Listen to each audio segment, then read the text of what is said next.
اس کے بعد ذوالفقار علی بھٹو کے دور میں جو ترقیاں ہوئیں، تعلیم پر کام ہوا، انفراسٹرکچر پہ کام ہوا، سڑکیں بنی، پلیں بنی، روڈ بنے، عمارتیں بنی، اسکول بنے، کالج بنے، یونیورسٹیز بنی، بہت بڑا کام ہوا۔ اور آج بھی ذوالفقار علی بھٹو کو لوگ اسی وجہ سے جانتے ہیں، اسی وجہ سے یاد کرتے ہیں کہ انہوں نے پاکستان کے غریب کو آواز دی، پاکستان کے غریب کو ایک پہچان دی، مزدوروں کو ایک ٹریڈ یونین دی۔ سب کچھ ذوالفقار علی بھٹو کے زمانے میں شروع ہوا، اور یہی ذوالفقار علی بھٹو تھے جن کے خلاف پھر ایک بیرونی سازش کے تحت پاکستان قومی اتحاد بنایا گیا۔ پھر اس نے جو ہے تحریک چلائی، اور اس کا فائدہ اٹھاتے ہوئے جنرل ضیاء نے اقتدار پہ قبضہ کیا۔ جناب ذوالفقار علی بھٹو کو پھر 4 اپریل 1979 کو شہید کر دیا گیا۔ اس کے بعد پیپلز پارٹی یوں لگ رہا تھا جیسے بکھر جائے گی، کچھ بھی نہیں بچا تھا۔ بہت سارے لوگ پیپلز پارٹی چھوڑ چکے تھے، مولانا کوثر نیازی جیسے لوگ جنہوں نے اپنی جماعت بنا لی تھی، اور بہت سارے لوگ دوسرے تھے جو سائیڈ لائن ہو گئے تھے، حفیظ پیرزادہ، ممتاز بھٹو، یہ سارے لوگ جو ہے سائیڈ میں چلے گئے تھے۔ تو اس وقت اچانک پھر بیگم نصرت بھٹو نے پارٹی کمان سنبھالی۔ وہ تو پہلے ہی جب بھٹو صاحب جیل میں تھے ان کے ہاتھ میں تھی، اور بیگم صاحبہ نے بڑی جدوجہد کی، لیکن پھر محترمہ بے نظیر بھٹو نکلیں، ابھریں، اور پھر عوام میں ان کی پذیرائی ہوئی، اور محترمہ بے نظیر بھٹو نے وہ کر دکھایا جو کسی نے نہیں کیا ہوگا۔ بغیر لڑائی لڑے ایک جمہوریت پسند اصولوں کے ساتھ وہ چلیں، پرامن طریقے سے تحریکیں چلائی، اور MRD جیسی بڑی تحریک جو پاکستان کی جو ہسٹری کی سب سے بڑی تحریک تھی وہ چلائی۔ وہ تقریباً 4.5 مہینے وہ تحریک چلتی رہی۔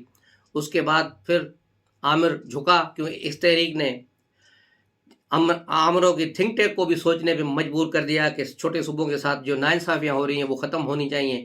اس کے بعد چھوٹے صوبوں کے لوگوں کو روزگار اور دوسرے مواقع شروع ہوئے، اور 1985 کے انتخابات ضیاء کرانے پر آمادہ ہوا، لیکن اس نے کہا، شرط رکھی کہ میں غیر جماعتی الیکشن کراؤں گا، تو اس نے انتخابات کرائے۔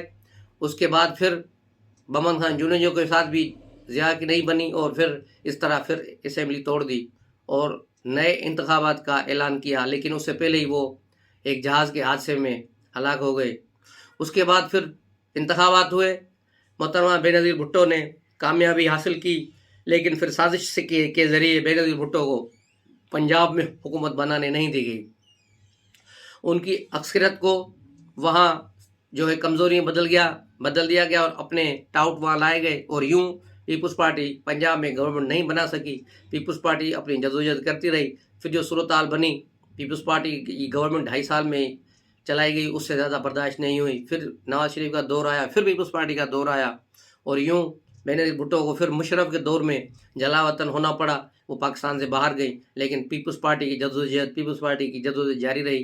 پیچھے سے آسو علی زرداری، اس سارے دور میں اس کا ذکر نہ کریں تو یہ زیادتی ہوگی کہ نواز شریف کے دور میں، اس کے بعد مشرف کے دور میں تقریباً 8 سال سے زیادہ عرصہ وہ جیل میں رہے، اور بڑی تکلیفیں اور صعوبتیں اس نے برداشت کی۔ پیپلز پارٹی کے ہزاروں کارکن MRD تحریک کے دوران اس سے پہلے مارے گئے، شہید کیے گئے، اور بہت سے جو نوجوان تھے اپنے جیلوں میں رہے۔ بہت سے لوگوں کو اتنا ٹارچر کیا گیا کہ انہوں نے اپنا ذہنی توازن ہی کھو دیا۔ پیپلز پارٹی لازوال جدوجہد کی تاریخ ہے، لازوال جدوجہد کی تاریخ پیپلز پارٹی کی ہے، اور اس کے 55 سال۔ اس کے بعد پھر پیپلز پارٹی کی جو مزاحمتی تحریک تھی 2008 کے بعد، آصف زرداری صاحب کی کمان میں پیپلز پارٹی کو مفاہمتی سیاست کی طرف لایا گیا، اور یوں اب اس نئی پالیسی پر عمل پیرا ہو رہے ہیں، اور پیپلز پارٹی 5 سال اقتدار میں رہی۔ اس کے بعد پھر باہر آئی، لیکن سندھ میں پیپلز پارٹی کا اقتدار 13-14 سال سے کنٹینیو چل رہا ہے، امید ہے کہ آگے بھی چلے گا۔ لیکن اب بلاول بھٹو نے پارٹی کی مکمل کمان سنبھالی ہوئی ہے۔ بلاول بھٹو کی نوجوان قیادت میں ابھی جو وہ فارن منسٹر بنے تو اس کی صلاحیتیں نکھر کر باہر آئی ہیں۔ جس طرح بلاول بھٹو نے کر کے دکھایا ہے اپنی کامیابیاں، تو انشاءاللہ امید پیدا ہوئی ہے کہ وہ آگے جا کے پاکستان کے لیے ایک بہتر اساتذہ ثابت ہوں گے، اور ان کی قیادت میں ہی کشمیر میں جو بلدیاتی انتخابات ہوئے ہیں وہاں پیپلز پارٹی کو کامیابی ملی ہے، امید ہے آگے بھی ملے گی۔ ابھی جو ضمنی الیکشن قومی اسمبلی کے ہوئے تھے اس میں بھی پیپلز پارٹی کو ملتان سے بھی اور کراچی سے بھی، یعنی پیپلز پارٹی نے 2 امیدوار کھڑے کیے تھے، دونوں انتخابات جیت گئے۔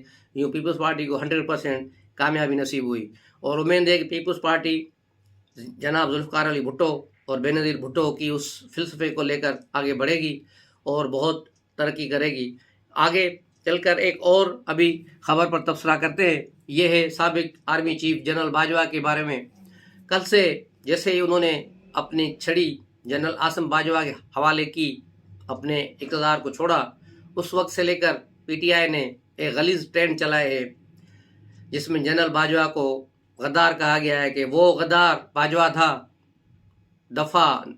یوم دفاع 29 نومبر یوم نجات، پتہ نہیں کیا کیا ٹرینڈ چل رہے ہیں اس پہ، ٹویٹر پہ، سوشل میڈیا پر، مختلف جگہوں پر۔ تو اس طرح پی ٹی آئی اپنے جو ہے آخری جو ان کے راستے ہیں وہ بھی بند کرتے جا رہے ہیں۔ ان کی ناعقل انداز جو ان کی پالیسیاں ہیں وہ انشاءاللہ ان کو مزید جو خوار کریں گی۔ اس پر مزید جو باتیں کریں گے کیونکہ ولاگ بہت لمبا ہو جائے گا۔ یہ مارننگ ایڈیشن تھا، ابھی دوسرے ایڈیشن میں جو ایوننگ ہوگا اس میں ملیں گے، بہت ساری چیزیں ہیں، بہت ساری خبریں ہیں۔ عمران خان نے آصف علی زرداری سے فیس سیونگ کی بھیک مانگ لی ہے، وہ کیسے ہے اس پر ہم غور کریں گے اگلے ولاگ میں۔ تو اس وقت کے لیے اجازت دیجیے، السلام علیکم۔